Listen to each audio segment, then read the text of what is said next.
We already transferred the lake house into Bridget's name, my brother said, cutting into his salmon like he was announcing a weather forecast. It made the most sense for the family. I set my wine glass down slowly, the kind of slow you do when your hands are shaking and you don't want anyone to see. The lake house in northern Wisconsin, the one my grandfather built with his own hands in 1974, the one where I learned to fish, where I burned my first batch of pancakes, where I scattered half of Grandpa Walt's ashes off the dock because he asked me to, specifically me, because he said I was the one who understood what that place meant. The one he left to both me and my brother Owen in equal shares, through a joint tenancy arrangement that our family attorney had drawn up 3 years before Grandpa Walt died. Equal shares, I was very clear on that part. Owen's wife, Bridget, finally looked up from her phone. She had this expression on her face, not quite a smile, not quite an apology. Something in between that was actually neither. It was just a paperwork thing, she said. For tax purposes, you'll still be able to use it whenever you want.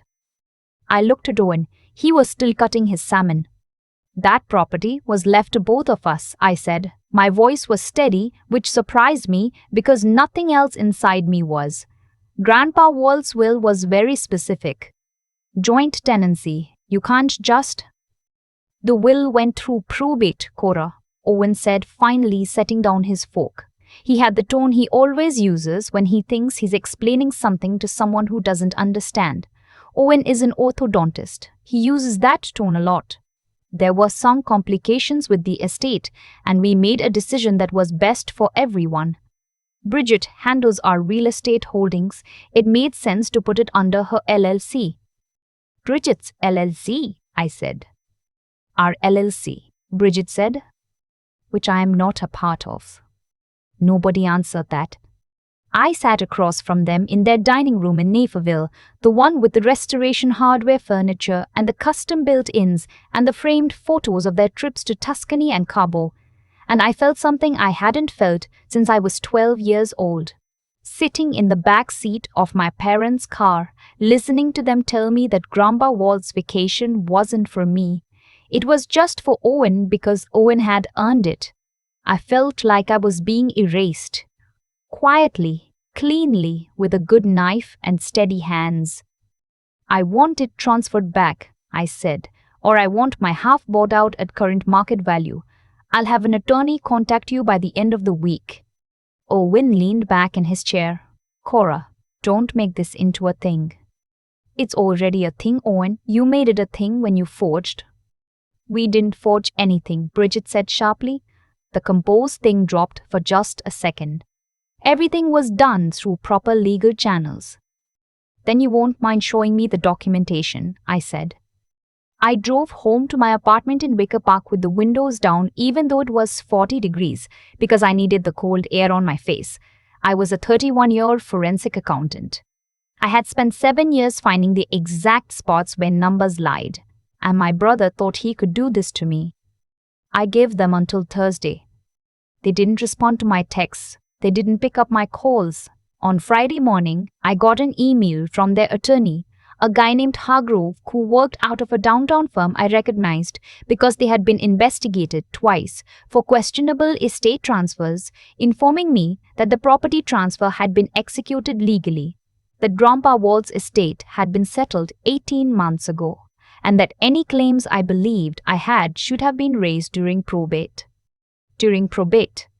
The probate I had known nothing about because Owen had hired a separate attorney without telling me, submitted paperwork listing me as an out-of-state heir who had waived my claim to the Wisconsin property in exchange for a cash payout I never received, and had the whole thing wrapped up in 4 months while I was dealing with my own life 2 states away. I read the email 3 times, standing in my kitchen in my socks, coffee going cold on the counter. They hadn't just taken the lake house. They had done it with my name. I called my mother. She was quiet for too long before she said, Cora, your brother just wanted to protect the property. You know how you are. You're so busy with work, you barely visit anymore. What were you going to do with half a lake house in Wisconsin? That's not the point, Mom. I just think. Did you know? I asked. Did you know what he was doing? Another pause. I knew the estate was being settled. I trusted Owen to handle it properly. He had power of attorney for the Wisconsin assets. Power of attorney. My brother, for assets that belonged to both of us. Mom, he forged my signature on a waiver. You don't know that. I'm literally paid to know when numbers and signatures don't line up. She sighed. The kind of sigh that meant the conversation was over. Don't do anything you'll regret, Cora. Family is family. Family is family. The same people use when they want you to accept something that would be a felony if a stranger did it to you. I didn't sleep that night. I lay on my couch with my laptop open, pulling up every public record I could find on the estate of Walter James Kowalski, deceased, Lake County, Wisconsin. It took me until 2 in the morning to find the probate filing, and when I found it, I sat very still for a long time. The waiver attached to my name was dated 14 months ago. I had been in Chicago.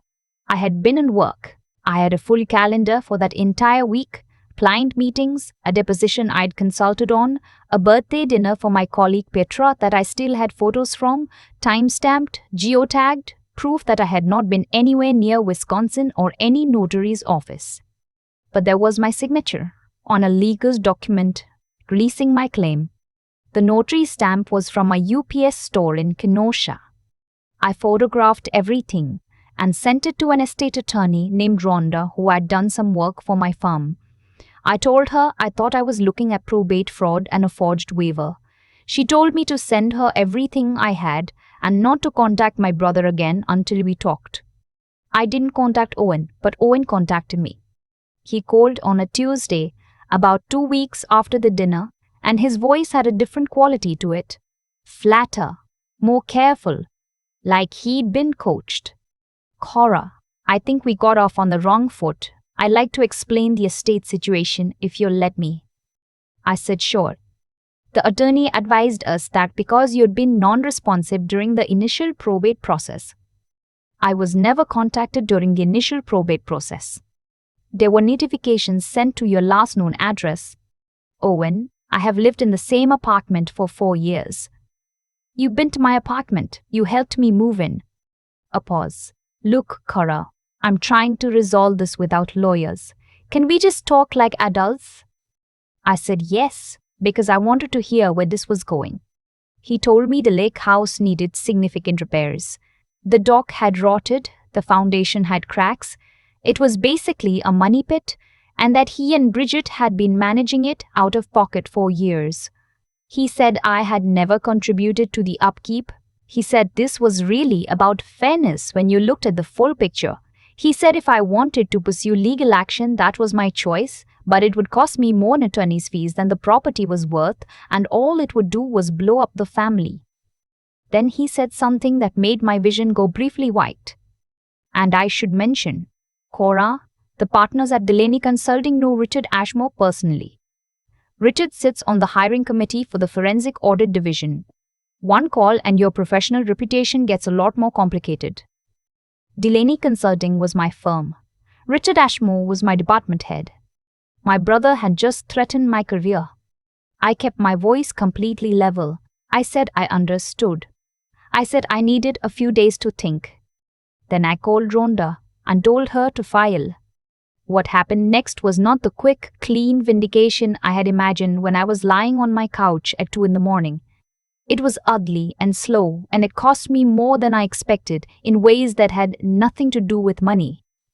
Within a week of Rhonda filing the initial complaint, Bridget had posted something on Facebook, vague enough to be deniable, specific enough that anyone who knew us would understand, about a family member causing deliberate chaos over a straightforward estate matter and the pain of being accused by someone you've tried to help. Mutual friends reached out to me asking if everything was okay, which meant Bridget had been calling people privately too. My aunt in Rockford sent me a long text about how I needed to consider Owen's perspective. A cousin I hadn't spoken to in 3 years commented on Bridget's post with a red heart. My mother called and told me I was tearing the family apart. I did not tell her what Owen had said about Richard Ashmore. I kept that in a folder in my brain labeled things I know and they don't know I know. Meanwhile, I did what I always do when I need to understand something. I worked.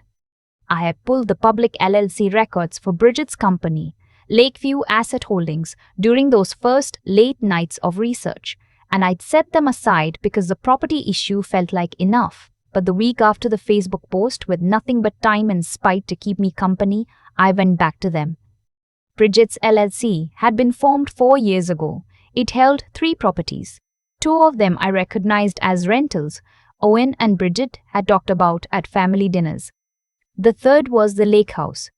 That wasn't surprising. What was surprising was the 4th line item in the most recent annual report, a property address I didn't recognize, listed under a separate holding entity that was itself listed as a subsidiary of Lakeview Asset Holdings. I looked up the address. It was a commercial property in Kenosha, the same city as the notary stamp on my forged waiver. I stared at my laptop screen for a long time. Then I started pulling threads. Rhonda had put me in touch with a contact at the Wisconsin Department of Financial Institutions as part of the estate fraud investigation.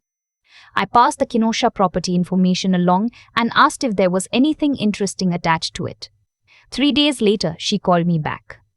The commercial property was leased to a business called Pinnacle Home Solutions. Pinnacle Home Solutions had received 2 state contracts in the past 3 years for residential renovation work on affordable housing projects. The contracts were worth combined $1.4 million. The primary contractor of record on both projects, Owen's company, Kowalski Property Services, which I genuinely thought was just a small renovation side business he ran on weekends. The subcontractor invoices for both projects showed payments to Pinnacle Home Solutions for labor and materials. Pinnacle Home Solutions' registered agent was Bridget. My brother was billing the state of Wisconsin for subcontractor work and paying it to his wife's company. Work that there was no evidence was ever actually performed. Materials that did not match the amounts invoiced. The lake house wasn't a vanity project. It was a piece of a much larger structure designed to move money around in ways that looked like legitimate transactions from the outside.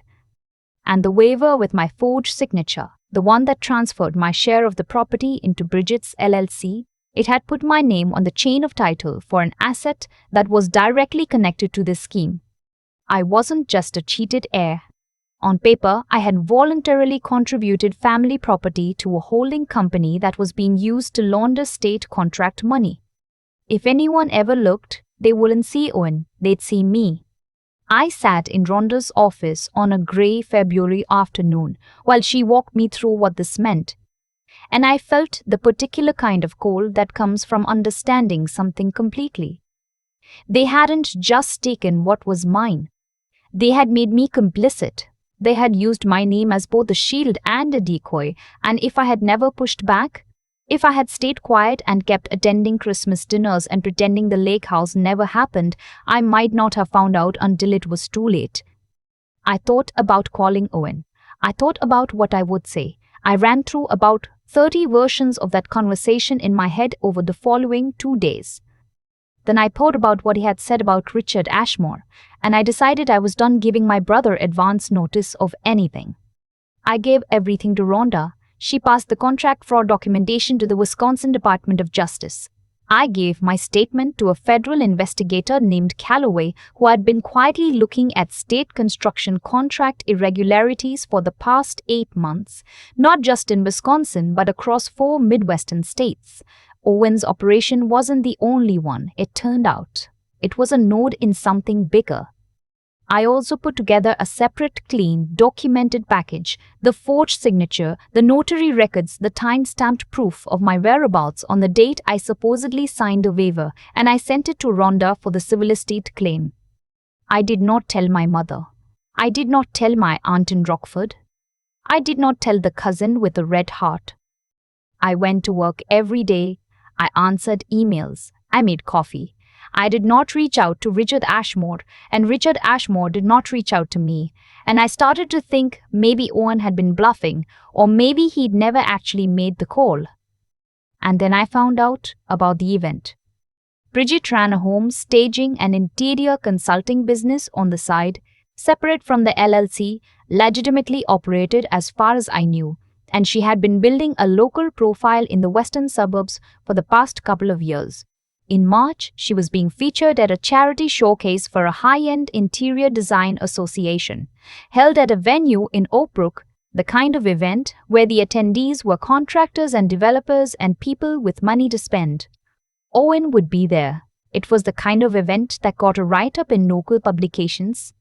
I thought about it for 4 days. Then I bought a ticket. I wore the grey blazer I keep for depositions.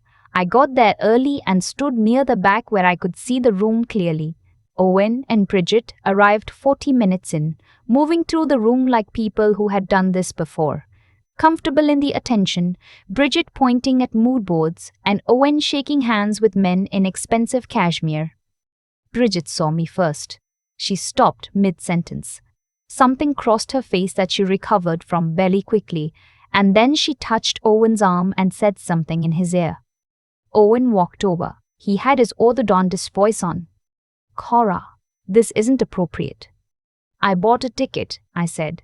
"It's a charity event." "You need to leave." "I don't think I do." His jaw tightened. "I'll call security." "You could," I said. "But I think before you do that, you should know that Agent Calloway at the DOJ has had your Pinnacle Home Solutions invoices for 6 weeks. He went very still. I kept my voice and the volume of polite conversation because we were standing in a room full of people who were very good at paying attention. "I also think you should know that the notary who stamped my forged waiver has already given a statement, and the partner at Hargrove's firm who advised on the probate filing has been interviewed twice." Owen looked at me the way I imagine people look when they understand they have made a serious miscalculation. "Cora. Cora. The lake house was Grandpa Walt's," I said. "You knew what it meant. You knew what he meant to me. And you still did it." I paused. "I just wanted to say that to your face, so you'd know that I know exactly who you are." I handed him a business card. It was Rhonda's. I had written Agent Calloway's name on the back. Then I walked out of the event into the parking lot where it had started to rain, and I sat in my car for a while without driving anywhere. I want to be honest about what that moment felt like, because it's easy to make it sound cleaner than it was. I didn't feel triumphant. I felt tired and sad and like I had lost something that couldn't really be restored by any legal process. The lake house could be returned to me technically, the title could be corrected, but I would never spend another 4th of July there with Owen. I would never be the family I used to believe I had. That was already gone, and I think it had been gone for a long time before I understood it. But I drove home, and I slept. The civil case took 8 months. The forged waiver was vacated. The title to the lake house was restored to joint tenancy, and then, because I no longer wanted to co-own anything with my brother, bought out at current market appraisal, which it turned out was not a money pit at all. The property had been appraised 2 years prior at a value Owen had significantly understated to me. The dock was structurally fine. Someone had lied about the foundation cracks. The federal investigation took longer.